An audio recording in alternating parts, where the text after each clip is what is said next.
Good afternoon, Cross Timbers. Today is Thursday, May 7th, 2015. This is Texan TV News from Tarleton State University in Stephenville, Texas, and I am Dalton Wolverton. Today's top story. As our final broadcast, Texan News Service would like to present to you a special segment on current controversies in the United States. The first story is over the legal dispute over campus carry. Good afternoon. I am Jordan Mead with today's top story. Everything's bigger in Texas, a motto that stays consistent with the state's continuing debate over legalized campus carry. Recently, the Texas Senate bill approved Senate Bill 11, a bill that would require public universities throughout the state to allow students and faculty to practice concealed carry on their campuses, while private institutions would be given an opportunity of allowing campus carry. In a recent statement made by University of North Texas Police Chief Richard Dieter expressed his concern for the bill by saying, "There is no credible evidence to suggest that the presence of students carrying concealed weapons would reduce violence on our college campuses." He continued his statement by writing, "We believe additional research and a careful review of risk factors by campus public safety stakeholders to be critical first steps in the process of determining the potential impact of allowing concealed firearms carry in university facilities." We reached out to Southern Methodist University, and although they denied a formal interview on the issue, a university spokesman said, "SMU has maintained a no weapons on campus policy since at least 1994.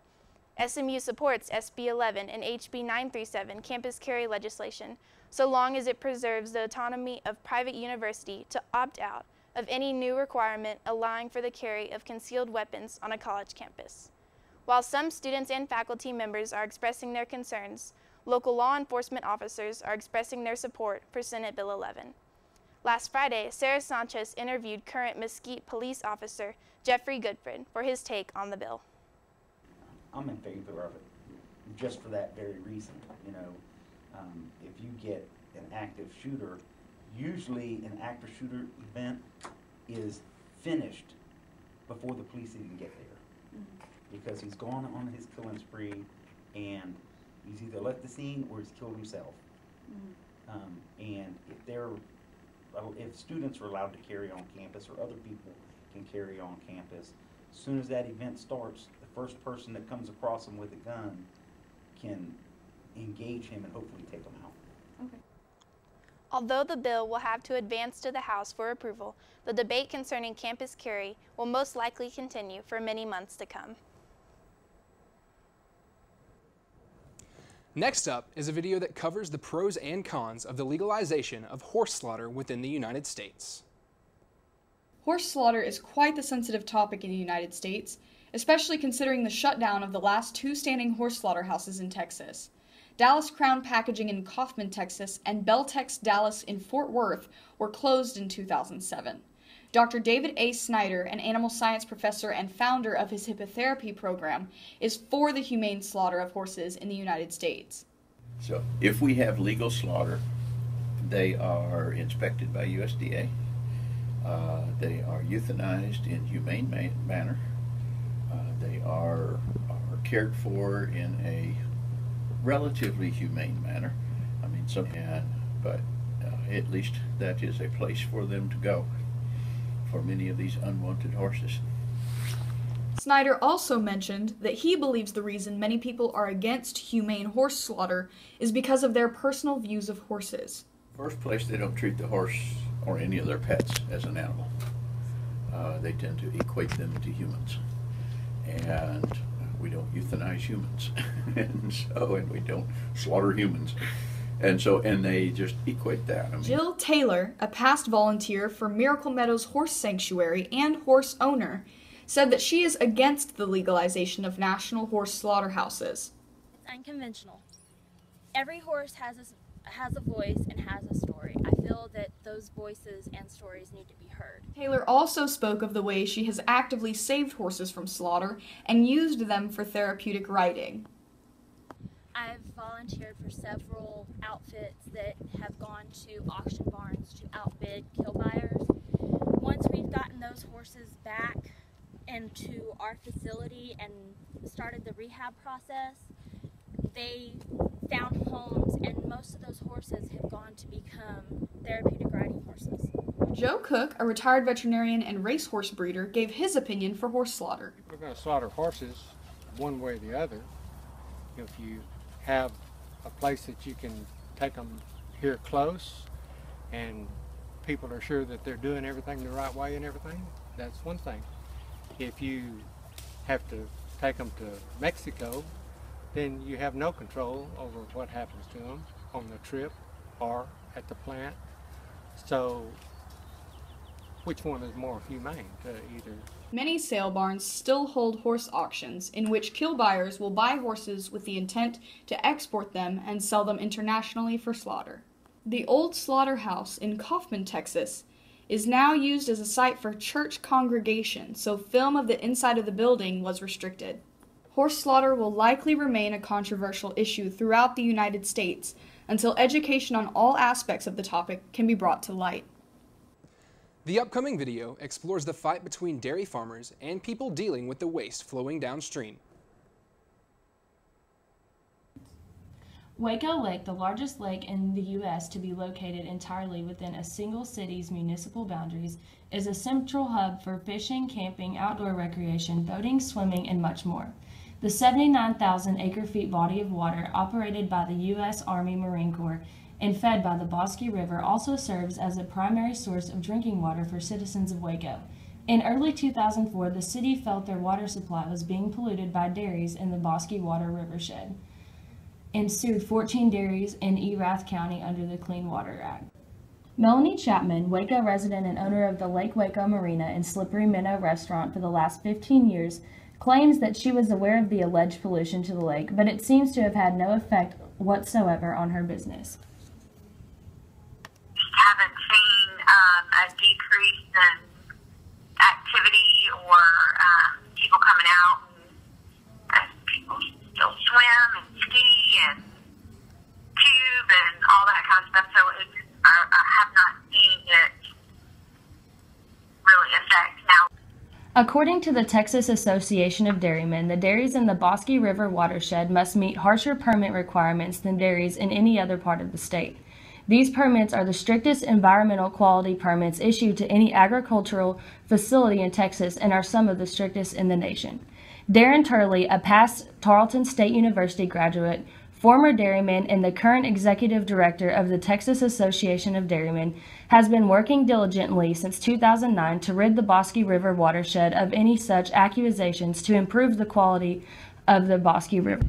I feel that the city of Waco is very precautionary on their lake. The rules and implementation that has happened over the past few years has led the dairymen that are here now to be some of the best environmental stewards in the country. And so I feel like that we are ahead of the curve on what we do here in Central Texas when it comes to environmental regulations and how we handle our waste and deal with that in a very ergonomic way, bring it back into the cropland and try to produce forage for our cattle. Though some people in the city of Waco and surrounding cities still have concerns about the alleged pollution of Waco Lake, the concern over the case has declined since the original lawsuit, and the pollution has not been linked directly to any dairy in the Bosque River watershed. The next video includes the controversy of CrossFit versus general weight training and the criticisms of the program. In the world today, there's been a controversy over CrossFit training and general weight training. CrossFit was founded by Greg Glassman in 2000 in Santa Cruz, California. He wanted to bring a new angle to exercise. He wanted to not only bring in a new outlook on the physical exercise, but also a new competitive fitness sport. With the new fitness sport growing worldwide, it is practiced by members of over 10,000 gyms. Although CrossFit has become popular worldwide, there are many criticisms to the workout. Some competitors have broken bones, received permanent spinal damage, and shoulder injuries. These injuries are common in both general weight training and CrossFit, but the awareness of CrossFit injuries to inexperienced competitors is at an all-time high. In an interview with Chris Gerhardt, owner of CrossFit Gym in Stephenville, Texas, we got an insight to the views on this controversy from the CrossFit side, from the perspective of a certified CrossFit instructor. Since starting CrossFit?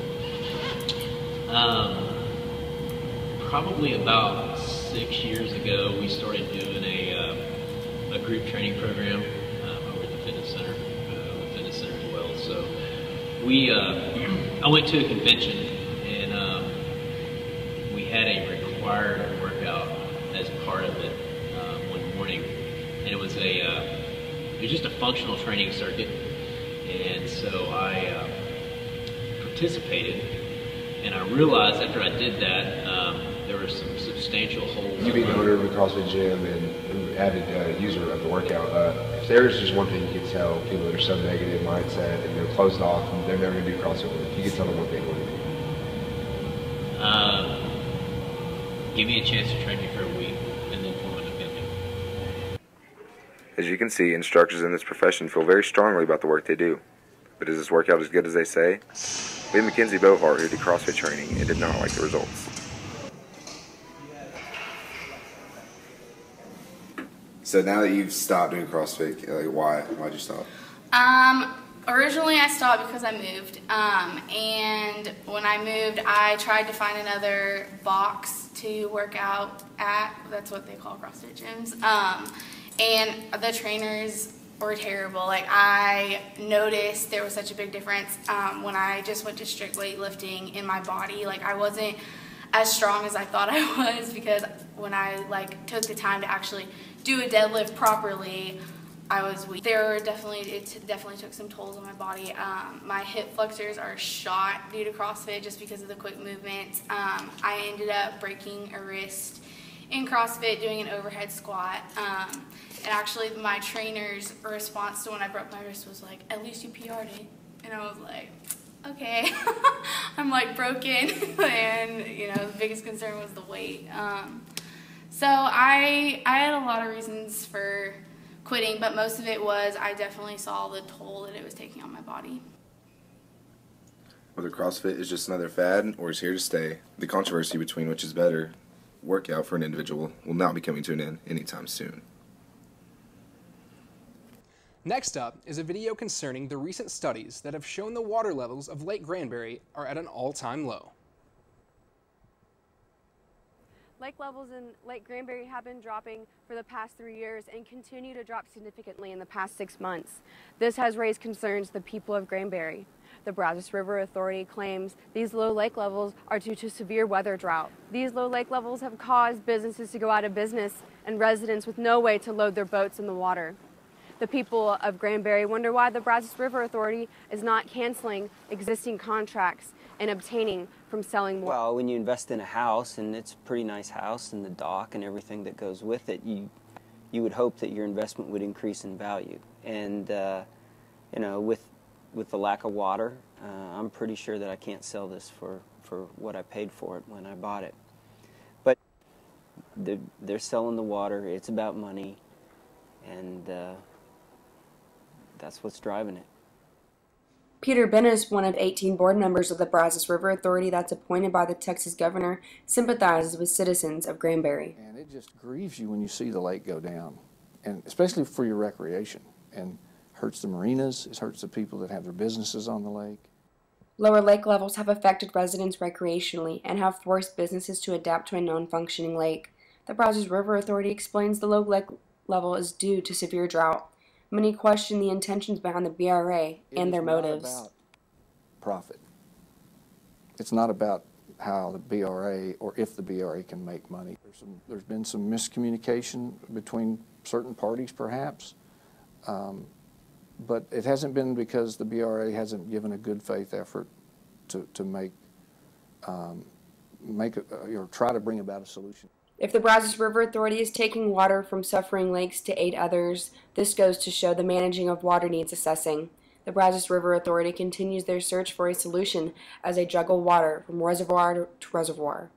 Friends of the Brazos, an organization that fights to restore and ensure a clean lake, believes the Brazos River Authority is overreaching. The Brazos River Authority filed for a water right application, and a water right is in perpetuity. So water rights would be granted to them forever.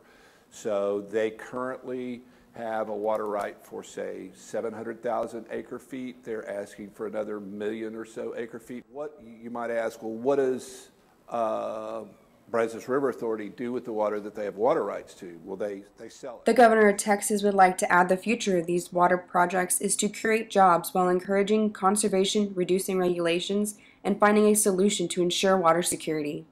Behind me you may see a full lake, but unfortunately this will not last. Granbury has suffered through 2 extreme storms in the past week, allowing the rain to fill up the lake. Before these storms hit, the water barely reached the bridge behind me, creating a hazardous beachfront. The last video in our segment displays the recent controversy of the selling of e-cigarettes to Texas minors.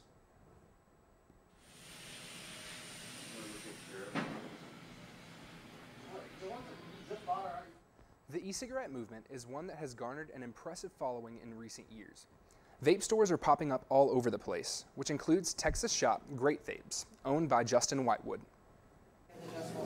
Well, the benefits of using an e-cigarette is it's extreme from the other side of the spectrum of smoking cigarettes. Smoking, all it was designed to do is to ingest nicotine. Nicotine doesn't even really hurt you. What's bad with the cigarette is all the chemicals that are wound up in that cigarette, the 5,000 some odd chemicals, that 400 of them are known to cause cancer. Where in vaping, you have 4 ingredients and none of them are known to cause cancer at all. Some officials in Texas are concerned about the popularity of these devices, including Larissa Garcia, legislative aide to Senator Juan Hinojosa of McAllen. There's just so much that we currently don't know about these products, and sure, for adults, whatever adults want to do, that's fine. But as far as, teenagers, we're going to try to do what we can to keep them out of their hands. While officials are uneasy about these products, some vape shop owners claim that e-cigarettes can be beneficial.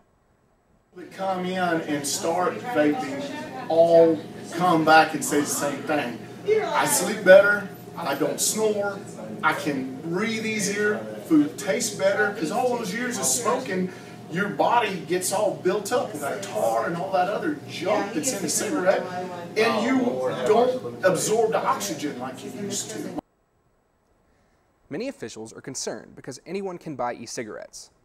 Garcia has been working on a bill since October of 2014 that would ban the sale of these products to minors. We just felt that it was time to regulate them to minors, because there's nothing in place at state or federal level. Now the FDA is set to come out with their own set of regulations, but that has taken a little while. So in the absence of that regulation, we felt it necessary to at least regulate them at the state level. It's hard to tell what the future has in store for these products, but whether or not there will be a statewide regulation of these products, only time will tell. Today's broadcast was produced by Ashley Ford, Megan Andrews, Denise Hariff, and Chanda Neal. You can watch Texan TV News live Monday through Friday at 12:30 p.m. and on Northland Cable Channel 9. Don't forget to tell your friends about us and become a fan of Texan TV News on Facebook. I am Dalton Wolverton, and this is the last broadcast of the spring 2015 semester. The news from the Tarleton State University campus in Stephenville, Texas will continue early this fall.